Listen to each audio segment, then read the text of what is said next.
Timely outburst. She'll complete the line. They're almost set. 1200. They stand. Racing.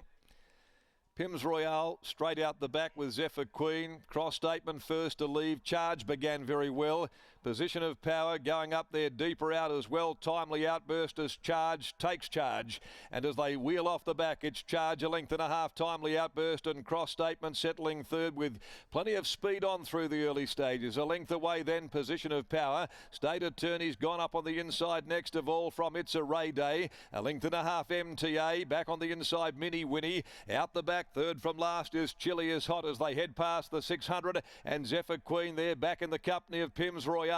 They come to the home turn and Charge leads. At the 450 it's Charge in front by a length. Timely outburst, two clear of Cross Statement. Position of Power. Carberry makes his move with It's a Ray Day working into it pretty well. Back inside of those State Attorney and MTA comes to the extreme outside in front of Chilly is Hot. Timely outburst hit the front at the 200, joined quickly and headed off by It's a Ray Day with MTA in pursuit. It's a Ray Day took them to the 100 though. A length and a half clear from MTA and Chilly is Hot. It's a Ray Day. MTA comes. It's a Ray Day wins it. It's a Ray Day beat MTA. Chilly is Hot ran third from Timely outburst. Pims Royale, State Attorney. They were clear of Position of Power. In behind them, Cross Statement, the weakening Charge next home, followed by Mini Winnie. And the last of them to clock in is the mare Zephyr Queen. Number 2, It's a Ray Day. Ridden by Patrick Carberry for trainer Simon Miller. Bounces back this afternoon. A blip on the radar at his second run after that very good victory. Confident ride by Pat. MTA in pursuit, but has to contend with another minor placing. Chilly is Hot back at Belmont Park. Better again this afternoon. Weighs into third placing in front of Timely Outburst. Those numbers will be 2, It's a Ray Day first, 8 MTA second, third 5 Chilly is Hot, and fourth number 7 Timely Outburst. It's a Ray Day, a winning Rupert 3-year-old from Wild Soiree, trained by Simon Miller. For himself, E.J. Fitzgerald, R. Scragg, Sean Marsh, Stu McKinnon, Mitch Marsh, R. Castle, Ms. R. Fitzgerald, the ISCA Consulting Private Racing, R. Kempton, Josh Philippi, S.J. Philippi, KJ, Mrs. L.M. Wade, Mrs. H. and P.G. Burrell, Blake Akers, and Brandon Matera, M. Coley, and Hamlin Bay Thoroughbreds managed by Steve Litton. A long header, length and a half. Official margins, the time 1:12.01, 35.83. The sectional, 5 wins from 8 now for this talented 3-year-old. Back today, somewhere near the top of his form. 2 wins now from 3 starts. MTA by I'm All the Talk from Azita. Trevor Andrews, Sean O'Donnell second. Chilly is Hot, the Gingerbread Man mare from Society Gal. Jason Whiting, the rider for Graham Ballantyne. The next event, the feature, the Group 3 C Corp Hyperion Stakes over 1600. No changes to come there. Brittany joins us down in the enclosure. Good to see this 3-year-old back there in the winners list again.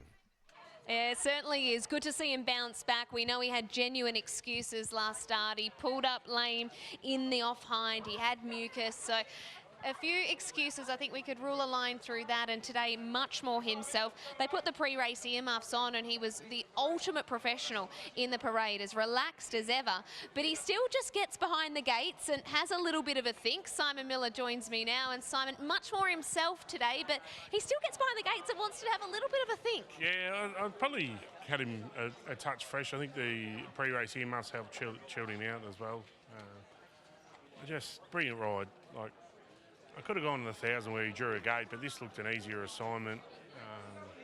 I was sort of ready for a bit of pain early in running, and he gets one off midfield. So he's still raw. Like he gets to the front and floats, and he just needs to keep chasing. And like he'll end up in a Winterbottom end of the year. Like he's that good, but he's still a mile off figuring out the game. So it was just credit to my staff. We bounced him back off a bit of a mucus scenario the other week, and I got a bit of a, when hardly ever race really good the other day, I knew that he had a bit more mucus than her, but he had another week up his sleeve. So I was like, well, she's come out and raced well, so we're heading in the right direction. Is that something you've had to be conscious within the stable, that it wasn't a virus floating through all of them? You know, do you go to panic stations in that regard? Yeah, well, funny, they're in 2 different barns, so. But don't worry, my Saturday runners for that week, I put a scope down them Monday morning and made sure they were all fine.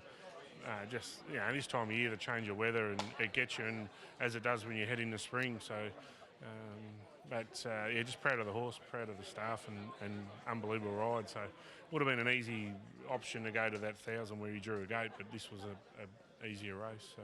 Mentioned the Winterbottom. I was lucky enough to do the photo shoot with It's a Ray Day for the New Look Pinnacles during the week, and one thing when I was carrying the Winterbottom trophy and him, he just kept trying to bounce me over to try get to the Winterbottom trophy. Was that your trophy? It was, so I think he might like to get his hands on that. There you go. I didn't know. I thought it might have been a Perth Cup trophy, but there you go. There's an omen. So. Maybe. So just let's replay this when it comes around to November and he's winning a Winterbottom, hey? Yeah, no, fantastic. So he must have liked you, Brett. He must have spotted you here and thought I'll come into the stall number 1.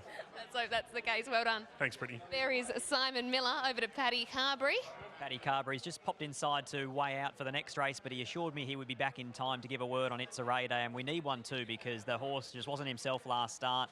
I'd love to get Paddy's insights into that. And then today, he was just afforded a 10 out of 10 ride from where he drew, from how it actually mapped out. I suppose some of us knew that the charge would be quick, but maybe not that quick to be leading Timely Outburst. And so things had to change and change quickly for It's a Ray Day and Paddy Carberry. But he pulled all the right reins, and it was a wonderful ride to end up where he did.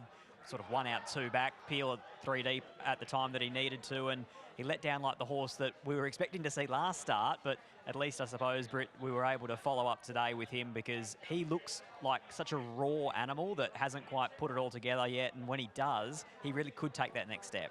So exciting, especially as you mentioned how raw he is, still floating a little bit when he gets to the front. And we know he's a horse that stepped out to a mile of the Guineas last preparation, but this time in they've said no, it's all about the sprint journeys, and excellent victory today. Here's Paddy. What's the differences between last start and today? The red earmuffs seemed like they helped? He definitely was better pre-race. He certainly conducted himself a bit better. He was a bit naughty in the barriers, but I've been riding him every day this week, just making him sure that he's doing everything right, and you know, because he's still a big baby, but he just thinks he can do whatever he wants. And just took him back to boot camp from last Thursday, and his work's been really good. He ended up getting a really good run in transit. He just had to get off 3 wide a little bit early with David Harrison's horse struggling a little. He just was left a little bit in front a bit early. I just thought SJ's horse would kick a bit, and I didn't want to be left flat-footed. But he sort of covered him quite easy, and he floated a bit late, but he's doing a good job. He's just a really big baby with a lot of ability. How long is it going to take until the penny starts to drop with him? Is he getting better race by race? People ask that about me, and it's the same question. Who knows? We all get excited about him. We get excited about the way you ride as well, Paddy, but Simon was saying that he feels like he's got the raw ability to be a Winterbottom horse in time. He's definitely got raw ability, but we just need his brain to catch up to that ability. As you know, in those high-class races, you can't afford to be, silly pre-race or do things wrong during the race. But hopefully, when they're doing what he's doing, when they've only got half an idea, it's pretty exciting that when he does click on. I've said it before, but we just got to be a bit patient. Always helps when you get a wonderful steer. Well done. Cheers, mate. Thanks. There is Paddy Carberry combines with Simon Miller, and It's a Ray Day. He bounces back to take out race number 7. The frame is gone and all that's left is shattered on the floor.